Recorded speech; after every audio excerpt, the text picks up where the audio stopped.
You may not know this, but there is a battle going on in a great American city between two of football's most dedicated fan bases. The two sides are constantly trying to outdo the other. Bigger tailgates, bigger caves, bigger rides. Yeah, and we take you now to the front line to meet the loyal fighters of the Memphis Steelers Nation.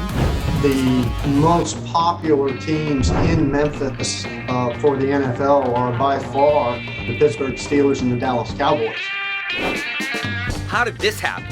Shouldn't Memphis be rooting for the Tennessee Titans in nearby Nashville? Well, it's funny, back in '97, Memphis was trying to get a football team. But the city wasn't chosen for a team by the NFL. Around the same time, the Houston Oilers decided to move to Nashville. And a lot of people in Memphis, NFL fans, were kind of taken back by that because we feel like maybe Nashville snaked our team away from us. In any event, Nashville didn't have a stadium, so Bud Adams decided to come to Memphis for 2 years to play in the Liberty Bowl while his stadium in Nashville was being built. The funny thing was, at the end of the year, the last home game for the Tennessee Oilers at the time was against the Pittsburgh Steelers. The Liberty Bowl seats, I think, about 68,000 people, and when my son and I got to the game, there was probably somewhere between 50 and 55,000 fans dressed in black and gold. The Oilers, as he is right, here's today's attendance. This is a season high here at the Liberty Bowl in Memphis, 50,677. And Charlie, let me tell you something about these Steeler fans. It's not if they'll go, if they can get tickets, they will go. Drive, fly, buses, trains, they don't care. They go. Bud Adams was not happy. He didn't like the fact that he had to play in an away game at his home stadium, and he moved to Nashville the very next year. And that's the story of how Steelers fans chased the whole football franchise out of town and took Memphis for themselves.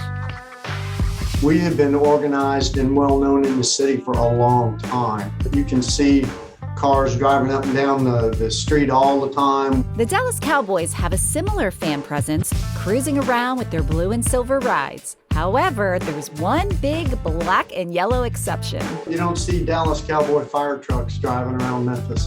If you're going to do something, do it as big as you can.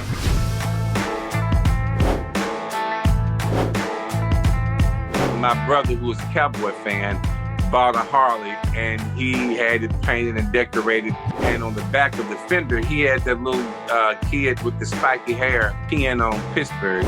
And that kind of pissed me off a little bit. I mean, it was just in a fun, competitive way. He's put a lot of work into it. The side flaps actually fold up, and he's installed 2 large screen TVs in it. The diamond plate steel was taken directly off the wall of the stadium. The black and gold stripe, the sleeve of the jerseys that they were. It's ready to go. It's Steeler all the way. We also use it just as an attention getter when we're doing car washes and things of that nature for St. Jude. The ride isn't just for show, and neither is the Memphis Fan Club's presence. Most years we'll raise $2,500 to $3,000 easily to give to a charity every year. We have to represent, and we're real big on representing Pittsburgh Steelers here in Memphis.